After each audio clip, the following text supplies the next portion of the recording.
Alright, so a question that I get a lot is what kind of beds or mats to choose. What I suggest is that you always have a mat in your car. That way you always have a mat with you in case you need it, in case you decide to stop somewhere. You don't have to worry about bringing it from inside to outside. That way you can do your place command that way. I like to just get kitchen mats. They have grips on the back so they don't slide around. This is especially good if you have hardwood floors. Yes, you don't want to get bath mats. They tend to be thicker and they hold bacteria, so you don't want to do that. But this stays in my car. It's rolled up and it's always in there. It usually stays in there. And then I also have one for, you know, back patio area. So there's always one that's specifically for outside. And then I also have a mat in the house because I work with my dogs in the house. And I like to have different things. I have a thick plush bed, and there's a mat. And then for people starting out, you want to do a flat bed. Because I know you guys want something more comfortable for your dogs, even working on duration place. Plus it just gives you more variety, so they're on different textures. They start to generalize the command better when you use different things. We use cots a lot of times outside as well that, you know, are risen off the ground. So all sorts of things. Okay, so this is the same thing. I found one with grippers on the back, which is nice because I don't have to have it on carpet. It won't slide around when I'm patterning the dogs. And by patterning, I just mean, you know, place, break, place, break. And you don't have to use the same, you know, the same mat over and over again.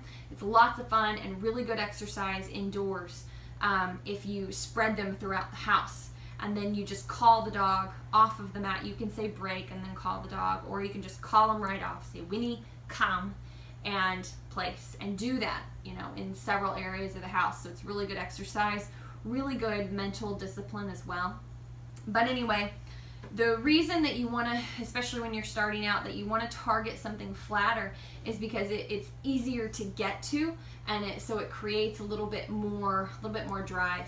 When you get the big plush ones that have sides, and you try to start with something like that, and the dog has to step into it, you're messing with their momentum, which will take longer for them to understand the command rather than something flat that's just easier. I'm not saying that that's every dog. I'm just saying, you know, the majority of dogs that I work with, that is definitely the case. So, so that's what I suggest. You get one or two of these for indoors, maybe one for the bedroom, one for the living area. You move it around to different areas. Sometimes this is in the office for a little dog. Sometimes it's out here. Just do whatever works for your household and your family. I'm just trying to give you tons of suggestions. One thing I have noticed is that some dogs, not all dogs, but some dogs really do like to, curl up in a bed.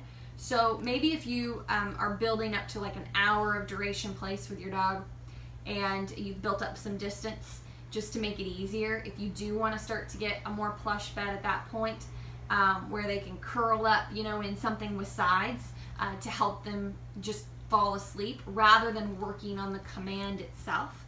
Absolutely, you can do that. So there's just a side note. That's just my 2 cents on what I suggest as far as the learning phase. Any questions, email me at info@doggersizela.com, or you can check out my page at doggersizedogtraining.com.